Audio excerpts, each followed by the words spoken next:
આજે ઘણા બધા દિવસો પછી એનો મેસેજ આવ્યો મારા ઘરે જાઓ. હું તો દિલથી એટલો ખુશ થઈ ગયો હતો ને કે વાત જ રહેવા દો. અને તો મને એમ કે તને હું બુક કરું છું.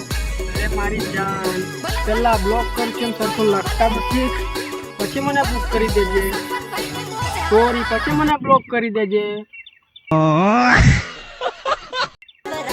જસુ બોલે મારી જાન, જસુ બોલે મારી જાન.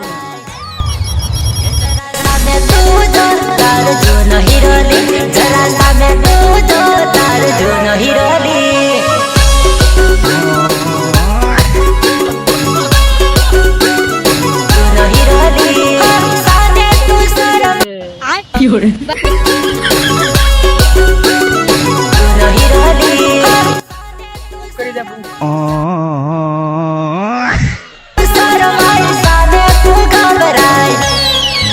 जरा हाँ